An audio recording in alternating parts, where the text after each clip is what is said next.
ദുരന്തഭൂമിയിലും ചാലിയാറിലും രക്ഷാപ്രവർത്തനം നടത്തുന്നതിൽ പ്രധാന പങ്കുവഹിക്കുന്നവരിൽ ഫയർഫോഴ്സ് ഉദ്യോഗസ്ഥരുമുണ്ട്.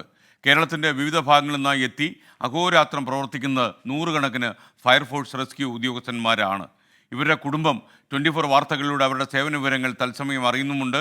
എറണാകുളം മുളന്തുരുത്തി ഫയർ സ്റ്റേഷനിലെ കലേഷിൻ്റെ ഭാര്യ നിസയ്ക്ക് പ്രേക്ഷകരുടെ ഇക്കാര്യത്തിൽ എന്തോ പറയാനുണ്ട്. നിസ, താങ്കൾക്ക് എന്താണ് പറയാനുള്ളത്? താങ്കളുടെ ഭർത്താവും ഒക്കെ തന്നെ ഈ ദുരന്തഭൂമിയിലുണ്ട് എന്ന് ഞാൻ മനസ്സിലാക്കുന്നു.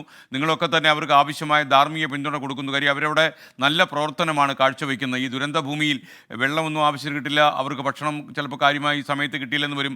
എന്നിരുന്നാലും അവർ രക്ഷാപ്രവർത്തനത്തിൽ വളരെ ഊർജ്ജസ്വലരായി ഇടപെടുന്നു എന്നുള്ള സന്തോഷ വാർത്ത നമ്മുടെ അവിടെ ക്യാമ്പ് ചെയ്യുന്ന നമ്മുടെ വിവിധ വാർത്താ സംഘങ്ങൾ ഓരോ ദിവസവും റിപ്പോർട്ട് ചെയ്യുന്നുണ്ട്. പറയൂ. അതെ സാർ, എന്റെ പേര് നിസ എന്നാണ്. ഞാൻ കണ്ടനാട് MGM പബ്ലിക് സ്കൂളിലെ ഹിന്ദി ടീച്ചറാണ്. എന്റെ ഹസ്ബൻഡാണ് കലേഷ് PR, മുളന്തുരുത്തിയിലാണ് വർക്ക് ചെയ്യുന്നത്. സാർ, ഇത് ഈ വയനാട് ഉരുൾപൊട്ടലുണ്ടായ സമയത്ത് ഹസ്ബൻഡ് അവിടെയായിരുന്നു. ഹസ്ബൻഡ് 40 പേരടങ്ങുന്ന സംഘം അവിടെയായിരുന്നു റെസ്ക്യൂ നടത്തിയിരുന്നത്. അപ്പോൾ എനിക്ക് ന്യൂസ് ചാനൽ വഴി പല കാര്യങ്ങളും അറിയാൻ പറ്റി. പക്ഷേ 24 ന്യൂസ് ചാനൽ വഴി കുറെ കൂടി ഡീറ്റെയിൽ ആയിട്ട് നമ്മുടെ ഫയർഫോഴ്സിനെ കുറിച്ച് കേരളം അറിയാതെ പോകുന്ന കുറെ നല്ല കാര്യങ്ങൾ അവർ ചെയ്യുന്നുണ്ട് സാർ. പക്ഷെ അത് ന്യൂസ് ചാനൽ വഴി സാർ അത് വളരെ ഡീറ്റെയിൽ ആയിട്ട് വളരെ നല്ല റിപ്പോർട്ടാണ് സാർ അതിന് തന്നത്. അതിന് ഒരുപാട് സന്തോഷമുണ്ട് സാർ. നിസയ്ക്ക് അത് പറയാനാണ്. സന്തോഷം നിസ നമ്മളുമായി ചേർന്നതിന്.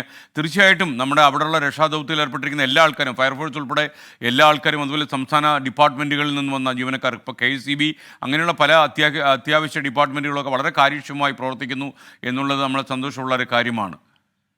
ഇനി നമുക്കിപ്പം ഷെഫീദ് റാവുത്തർ ചേരുന്നു. നിങ്ങൾക്കറിയുന്ന പോലെ സമാനതകളില്ലാത്ത ദുരന്തമാണ് വയനാട്ടിൽ സംഭവിച്ചത്. അല്പം മുമ്പ് മുഖ്യമന്ത്രി പിണറായി വിജയൻ തൃശ്ശൂരിൽ പറയുകയുണ്ടായി.